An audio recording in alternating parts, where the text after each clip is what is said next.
My name is Reagan, and I'm a summer intern here at the Seward House Museum. Right now I'm standing on the back porch of the Seward House at 33 South Street, and I'm going to be taking you on a tour of the Seward's grounds and gardens. So follow along in your activity book as I take you to multiple locations and we go back in history with the Sewards. This is the first stop on our tour of the grounds and gardens. Believe it or not, all of this grass was originally a hedge maze, a labyrinth designed by Mr. Seward's son, Fred. Look in your activity book to see what Fred's maze looked like. Then think of how you might want to design your own. In your activity book, draw and design your own maze. Think about putting it wherever you want, in your backyard, at school, at your favorite park. Where would you put your maze? Would you put anything in the center of it? For the next activity, we're visiting this little house in the backyard of the Seward House Museum grounds. This was Mr. Seward's summer house. He used to come here on very hot days in the summer and escape into the cool, shady shadows of the summer house. Here, he found it a great place to think. He would write many of his most important speeches here, thinking of ways to make the world a better place. Imagine that you were going into the summer house to think about what you would want to write. What are 3 ideas that you have to make the world a better place? You should write them down in your activity book.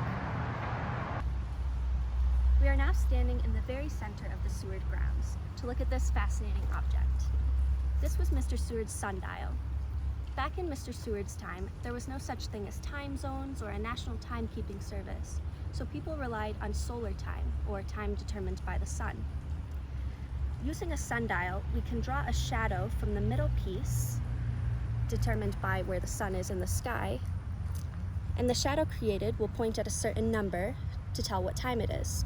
So here you can see a very faint shadow pointing toward the Roman numeral 9. And it's about 9 o'clock at the time that we're filming this video. In your activity book, draw your own version of a sundial, with a shadow pointing toward a specific number to tell what time it is for you. For our fourth activity, we're going back to the South Porch.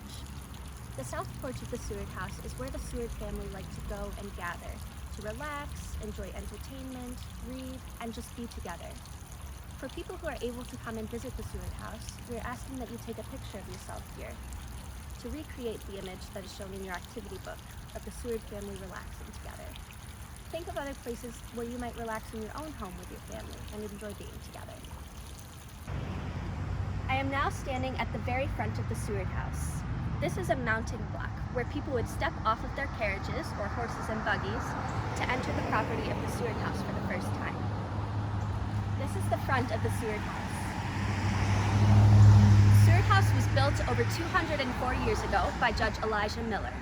Miller's daughter, Frances, would eventually marry Mr. Seward and they would move into the house. But when Judge Miller built the house, he included these lions on either side of the front entryway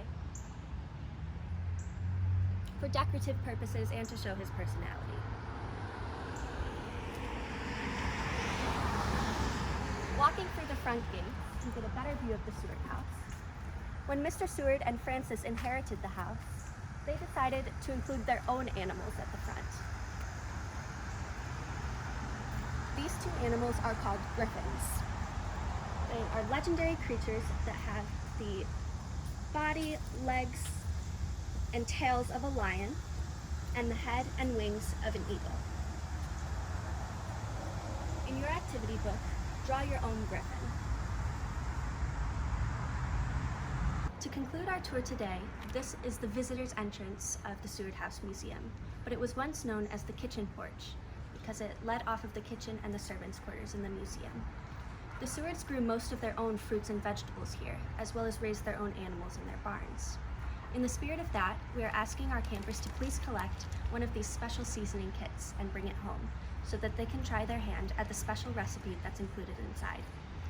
Thank you so much for joining me on this tour of the gardens and grounds at the Seward House Museum. We hope to see you again soon.